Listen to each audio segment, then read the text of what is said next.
Hello friends, मैं आशीष परीक्षा सागर YouTube channel में आप सभी मित्रों का स्वागत करते हैं। तो चलिए मित्रों, यूपी पुलिस री एग्ज़ाम के लिए हिंदी स्पेशल जो आपके लिए ये ब्रह्मास्त्र क्लास चलाया जा रहा है, जो कि आपका चैप्टर है बड़माला। बड़माला काफ़ी लंबा चैप्टर है और यहाँ से हमेशा क्वेश्चंस पूछे जाते हैं, इसलिए आपके लिए बेहद ही इम्पोर्टेंट होने वाला है बड़माला चैप्टर। और यहाँ से हर बार क्वेश्चन आते हैं और आएंगे। तो जैसा कि आपका आज का प्रकरण है यानी संज्ञा। तो संज्ञा क्या होता है, थोड़ा ध्यान से समझेंगे क्योंकि संज्ञा से भी क्वेश्चन फंसा देता आपको। संज्ञा यानी जिस शब्द के द्वारा सबकी पहचान की जाए। सम्यक ज्ञायते इत संज्ञा, जिस शब्द के द्वारा सबकी पहचान की जाए वही क्या है, संज्ञा है। जैसे व्यक्ति है, वस्तु है, स्थान, प्राणी, भाव। कोई व्यक्ति है, वस्तु, स्थान, प्राणी, भाव, ये सब क्या है, ये सब संज्ञा है। की पहचान यानी इतने व्यक्ति, वस्तु, स्थान, प्राणी, भाव की पहचान की जाए उसे संज्ञा कहते हैं। संज्ञा को नाम भी कहा जाता है। जिस संज्ञा संज्ञा क्या होता है, जिस शब्द के द्वारा किसी वस्तु, प्राणी, भाव के पहचान का पता चलता है उसे हम क्या कहेंगे, संज्ञा कहेंगे बच्चों। संज्ञा को नाम भी कहा जाता है। जैसे रोहित, घड़ी, प्रयागराज, पशु, गाय, लड़कपन, बचपन, ये क्या है, ये सभी संज्ञा हैं। अलग अलग नामों के द्वारा जितने नामों से जाने जाएंगे वही हमारी पहचान होगी। अलग अलग नामों के द्वारा जितने नामों से जाने जाएंगे वही हमारी पहचान होगी। और जिन जिन नामों से जाने जाएंगे वही हमारी क्या होगी, संज्ञा होगी। व्यक्ति, वस्तु संज्ञा नहीं है बल्कि उसकी पहचान ही संज्ञा है। फिर भी व्यक्ति भी संज्ञा है, वस्तु भी संज्ञा है, स्थान है, प्राणी है, इसके स्थान पर भाव के पहचान को भी संज्ञा कहते हैं। इनके स्थान पर भाव के पहचान को भी संज्ञा कहते हैं। यहाँ बिल्कुल आपको कंफ्यूज नहीं होना है। संज्ञा के प्रकार, संज्ञा 5 प्रकार के होते हैं। व्यक्तिवाचक, जातवाचक, भाववाचक, समूहवाचक और द्रव्य या पदार्थवाचक संज्ञा। चाहे आप द्रव्य कहें या पदार्थ कहें, बात एक ही है। एक नाम एक पहचान, ये क्या है, व्यक्तिवाचक संज्ञा की पहचान है। एक नाम एक पहचान, जैसे रामू, सुधीर, धर्मेंद्र, पिंटू, ये सब क्या है, ये व्यक्तिवाचक संज्ञा है। एक नाम सबकी पहचान, ये आपका जातिवाचक संज्ञा है। जैसे लड़का, बच्चा, युवा, पुरुष। और इसी में अगर प्रत्यय लगा दिया जाए तो आपका भाववाचक संज्ञा बन जाएगा। लड़का, बच्चा, युवा, पुरुष में प्रत्यय लगा दिया जाए तो भाववाचक संज्ञा का निर्माण होगा। जैसे लड़का से लड़कपन, बच्चा से बचपन, युवा से यौवन और पुरुष से पुरुषत्व। और समूहवाचक अगर बात की जाए समूहवाचक संज्ञा की, तो यहाँ जैसे कक्षा है, कक्षा में बहुत सारे बच्चे पढ़ते हैं। सभा है, सभा में बहुत सारे लोग रहते हैं। भीड़ है, भीड़ में बहुत लोग इकट्ठे होते हैं। गुच्छा है, गुच्छा अकेले नहीं होता है। घौंद है, जैसे आप छोटे जब होंगे तो आम तोड़े होंगे, अंगूर का गुच्छा देख ले, वो भी एक घौंद है। ठीक, तो ये सब क्या है, ये समूहवाचक संज्ञा है। जहाँ एक दो की बात ना की जाए, अनेकों की बात की जाए, वहाँ क्या होगा, समूहवाचक संज्ञा। जैसे आप उदाहरण के तौर पर समझ गए होंगे, कक्षा, सभा, भीड़, गुच्छा और घौंद, ये क्या है, ये समूहवाचक संज्ञाएं हैं। और आप देखेंगे द्रव्य या पदार्थवाचक संज्ञा, क्या कहेंगे, द्रव्य या पदार्थवाचक संज्ञा। दूध, दही, पानी, सोना, चांदी, ये सब क्या है, ये द्रव्य अथवा पदार्थवाचक संज्ञाएं हैं। तो चलिए देखते हैं हम व्यक्तिवाचक संज्ञा क्या है। जिस संज्ञा से एक ही व्यक्ति, वस्तु, स्थान या प्राणी का पता चलता है उसे हम व्यक्तिवाचक संज्ञा कहते हैं। एक नाम एक पहचान, जैसे दिल्ली, दिल्ली एक है। कामायनी एक है, जो कि आपको पता होगा। एक्सप्रेस एक नाम है। चांदनी चौक एक है। तो जो अकेले की बात की जाए वो क्या है, केवल अगर यहाँ चौक होता तो यहाँ जातवाचक संज्ञा हो जाती, क्योंकि चौक बहुत रहते हैं। लेकिन ये नाम ले रखा है, दे रखा है चांदनी, चांदनी चौक में व्यक्त, क्योंकि यहाँ चांदनी लग गया पहले। ठीक, अब चलिए देखते हैं व्यक्तिवाचक संज्ञाएं में कौन कौन से चीज़ आ सकते हैं, जैसे व्यक्तियों के नाम आ सकता है, व्यक्तियों के नाम आ सकते हैं। जैसे दिया है आशीष श्रीवास्तव, शालू, शैलेश, ये व्यक्तियों के नाम भी व्यक्तिवाचक संज्ञा हो जाएंगे क्योंकि यहाँ नाम लिया जा रहा है इसलिए। देशों के नाम भारत, रूस, जापान, यहाँ अगर केवल देश का नाम होता कि हम विदेश गए थे तो यहाँ विदेश क्या हो जाता, जातवाचक संज्ञा हो जाता, क्योंकि कई देश हैं। लेकिन जब नाम ले रखा है कि भारत देश जाएंगे, रूस जाएंगे, जापान जाएंगे, तो ये व्यक्तिवाचक संज्ञा हो गया क्योंकि हम एक देश जा रहे हैं जिसका नाम है भारत या जिसका नाम है रूस या जिसका नाम है जापान, इसलिए यहाँ क्या होगा, व्यक्तिवाचक संज्ञा। लेकिन अगर हम कह दें नहीं हम विदेश जाएंगे, तो विदेश में बहुत सारे देश आते हैं, तो वहाँ आपका जातिवाचक संज्ञा होगा। लेकिन जहाँ एक की बात की जाए यानी एक नाम एक पहचान, वहाँ व्यक्तिवाचक संज्ञा होगा। दिशाओं के नाम उत्तर, दक्षिण, पश्चिम, पूरब, ये दिशाओं के नाम क्या है, ये भी व्यक्तिवाचक हैं क्योंकि नाम लिया जा रहा उत्तर। अगर केवल दिशा कहा जाता कि मैं दिशा में जाऊंगा, अब किस दिशा में जाना ये नहीं पता है तो वहाँ जातवाचक संज्ञा हो जाती। लेकिन यहाँ पता है कि हम उत्तर दिशा में जा रहे हैं, फलाने दक्षिण दिशा में जा रहे हैं, तो ये क्या होगा, ये आपका होगा व्यक्तिवाचक संज्ञा क्योंकि यहाँ दिशा का नाम लिया जा रहा है। एक नाम एक पहचान। अब देखिए दिनों प्लस महीनों के नाम, जैसे रविवार, सोमवार, जनवरी, फरवरी, चैत, बैसाख, चैत के बाद में बैसाख, ये सब क्या है, ये भी आपका व्यक्तिवाचक है क्योंकि यहाँ नाम लेकर बताया जा रहा है कि आज रविवार है। ऐतिहासिक युद्ध घटनाओं के नाम भी व्यक्तिवाचक संज्ञा के अंतर्गत आते हैं, जैसे पानीपत का प्रथम युद्ध, यहाँ नाम लिया जा रहा है कि कहाँ का प्रथम युद्ध, पानीपत का, तो ये क्या है, व्यक्तिवाचक। जैसे कि एक नाम एक पहचान से आप टिक लगा करके आप इसको ज्ञात कर सकते हैं, याद करने की जरूरत नहीं, ज्ञात कर सकते हैं। प्रथम विश्व युद्ध, द्वितीय स्वतंत्रता संग्राम, यहाँ सबका नाम लिया जा रहा है। पानीपत का प्रथम युद्ध, प्रथम विश्व युद्ध, द्वितीय स्वतंत्रता संग्राम, ये क्या है, ये आपका व्यक्तिवाचक संज्ञा है। प्रमुख त्योहारों के नाम या उत्सवों के नाम, प्रमुख त्योहारों या उत्सवों के नाम, ये क्या होता है, जैसे होली है, होली आपका आने वाला है, दिवाली है या दशहरा है, गांधी जयंती है, गणतंत्र दिवस है, ये सब क्या है, यहाँ नाम लिया जा रहा है। होली व्यक्तिवाचक संज्ञा है, होली एक होता है, दिवाली एक होता है, व्यक्तिवाचक संज्ञा है, दशहरा एक होता है, भले ही हर बार होता है लेकिन एक ही होता है, इसलिए क्या है, व्यक्तिवाचक संज्ञा। नदियों, पर्वतों, पठारों के नाम, जैसे गंगा, हिमालय, सुमेरु, सरस्वती, ये सब क्या हैं, ये सब भी नाम लिया जा रहा है। अगर यहाँ नदी होता तो नदी क्या है, जातिवाचक संज्ञा, लेकिन यहाँ नाम लिया जा रहा गंगा, व्यक्तिवाचक संज्ञा हो गया। जैसे आज हम नदी में नहाने जाएंगे, ये क्या होगा, यहाँ जातवाचक संज्ञा। लेकिन जैसे ही हम कहेंगे नहीं आज हम गंगा नदी में नहाने जाएंगे या स्नान करने जाएंगे, तो वहाँ क्या होगा आपका, वहाँ व्यक्तिवाचक संज्ञा होगा क्योंकि आपके द्वारा ये ज्ञात हो रहा है कि आप गंगा में ही स्नान करने जाएंगे। नगरों, सड़कों, चौकों, चौराहों के नाम, नगरों, सड़कों, चौकों, चौराहों के नाम, जैसे कानपुर है, यहाँ भी नाम लिया जा रहा है। एक नाम एक पहचान, जहाँ एक नाम एक पहचान हो वहाँ होगा आपका व्यक्तिवाचक, जहाँ एक नाम या अनेक नाम अनेक पहचान वहाँ होगा आपका जातिवाचक।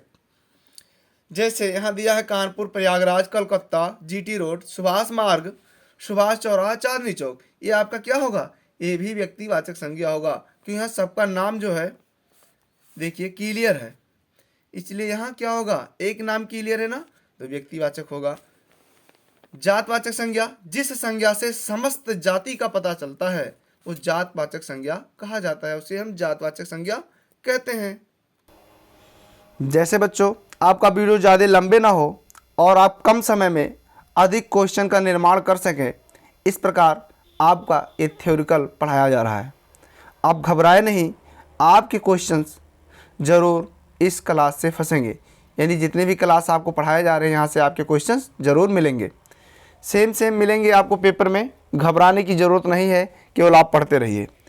तो दिया है यहाँ एक नाम सबकी पहचान, यानी देश, शहर, नदी, पर्वत, रेगिस्तान, दिन, महीना, गाड़ी, पुस्तक, समाचार पत्र, ये सब क्या है, ये जातवाचक संज्ञा के अंतर्गत आते हैं। जहाँ एक नाम हो और बहुत सारे जगहों की पहचान हो या बहुत सारे लोगों की पहचान हो, वहाँ क्या होगा, आपका जातिवाचक संज्ञा होगा। चाहे देश हो, शहर हो, नदी हो, पर्वत हो, रेगिस्तान हो, दिन हो, महीना हो, गाड़ी हो, पुस्तक हो या समाचार पत्र हो, क्या होगा यहाँ, जातिवाचक संज्ञा। जैसे अगर नाम ले लिया जाए दैनिक जागरण, दैनिक जागरण तो आपका व्यक्तिवाचक होगा क्योंकि दैनिक जागरण का नाम लिया जा रहा है। लेकिन केवल अखबार का नाम लिया जाए या समाचार पत्र का नाम लिया जाए तो आपका जातिवाचक संज्ञा होगा, क्योंकि यहाँ ये नहीं क्लियर है कि कौन सा समाचार पत्र, इसलिए यहाँ क्या होगा, जातिवाचक। तो यहाँ दिया है एक नाम सबकी पहचान, नाम एक और सबकी पहचान, वहाँ जातिवाचक। सगे संबंधियों के नाम, क्या दिया है, सगे संबंधियों के नाम, माता, पिता, भाई, बहन, चाचा, मामा, फूफा, ये क्या है, ये सभी क्या है, जातिवाचक संज्ञा है।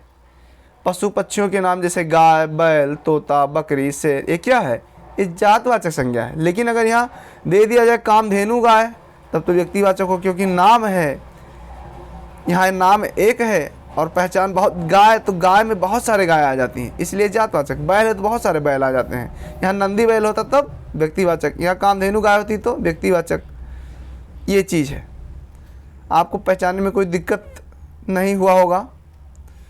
वस्तुओं के नाम जैसे कुर्सी, मेज, पुस्तक, घड़ी, साइकिल, ये सब क्या है, ये सब भी जातवाचक संज्ञा है। गाड़ी, ट्रेन, पदों व्यवसायों के कार्यों के नाम जैसे शिक्षक, प्रोफेसर, इंजीनियर, चोर, डाकू, स्वर्णकार या चर्मकार, ये सब क्या है, ये सब भी जातवाचक हैं, क्योंकि किसी डाकू का नाम नहीं, किसी चोर का नाम नहीं है, किसी शिक्षक का नाम नहीं है।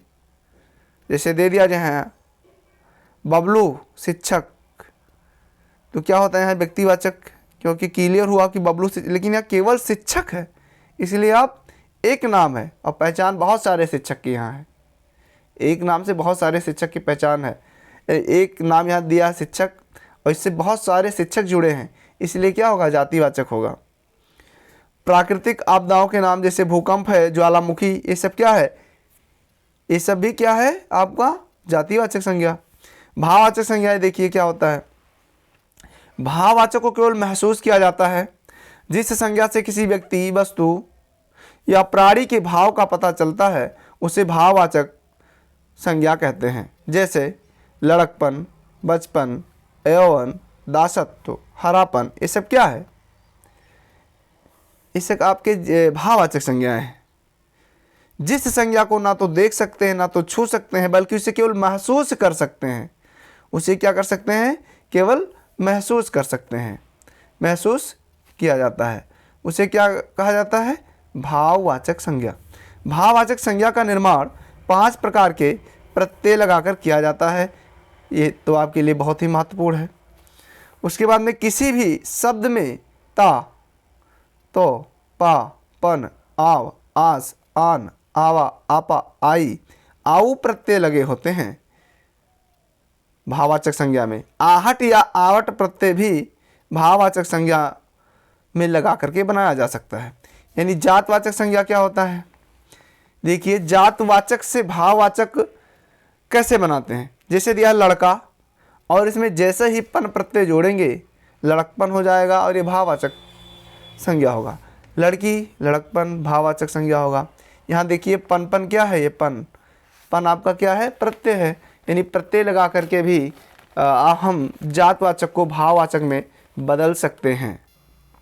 देखिए बच्चा से बचपन, दास से दासत्व, मनुष्य से मनुष्यत्व, नारी से नारीत्व और पुरुष से पुरुषत्व, ये सब क्या है, ये जातवाचक संज्ञा है और इससे भाववाचक संज्ञा बनाया गया है, क्या लगा करके, प्रत्यय लगा करके।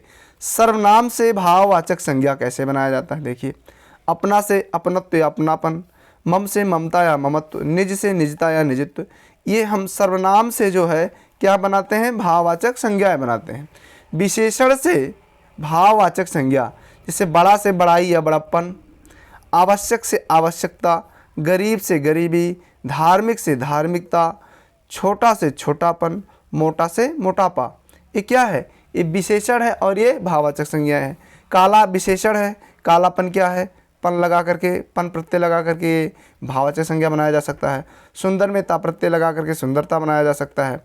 मधुर क्या है, मधुर एक विशेषण है, इसमें ता लगा करके मधुरता बना सकते हैं। मीठा क्या है, एक विशेषण है और आस प्रत्यय लगा करके इसको मिठास कर सकते हैं, यानी ये भाववाचक संज्ञा बनाया जा सकता है। खट्टा से खटास, तीखा से तीखापन। उसके बाद में देखिए क्रिया से भाववाचक संज्ञा, यानी क्रिया से भाववाचक संज्ञा कैसे बनाया जाता है। देखिए पढ़ना एक क्रिया है, आई प्रत्यय जोड़ेंगे भाववाचक संज्ञा बनेगा। लिखना एक क्रिया है, आवट प्रत्यय जोड़ेंगे भाववाचक संज्ञा बनेगा। दौड़ना एक क्रिया है और दौड़ क्या है, ये भाववाचक संज्ञा है। खेलना, खेल, घूमना, घुमाव क्या क्या है, भाववाचक संज्ञा है। घबराना, घबराहट, आहट प्रत्यय जोड़ करके। अकुलाना, अकुलाहट।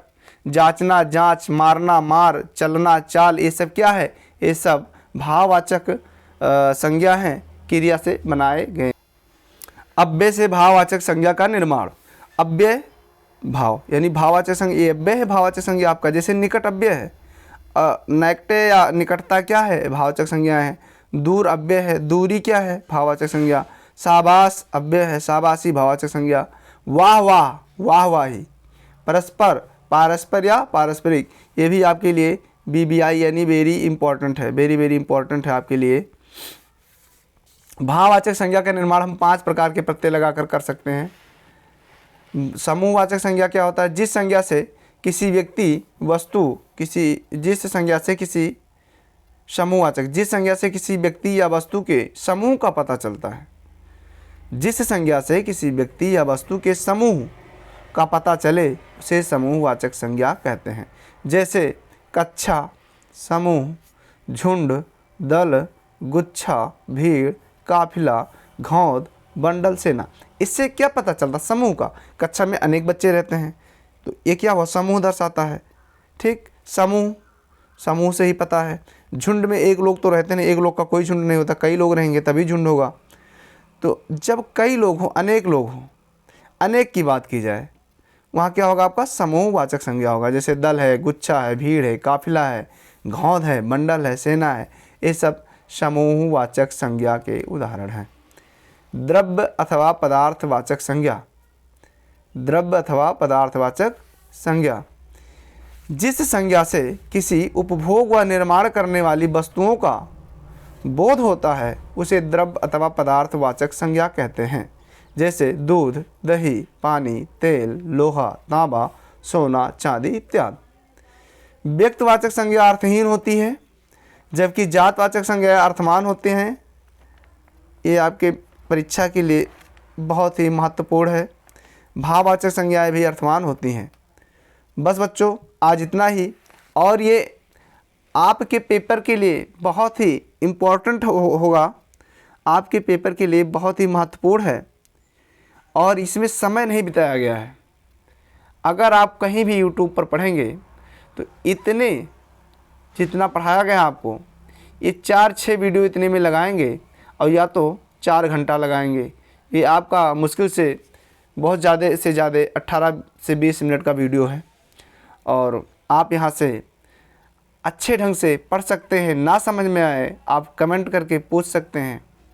बस बच्चों आज इतना ही, और आपके पेपर के लिए ब्रह्मास्त्र साबित होगा, ये मेरा दावा है।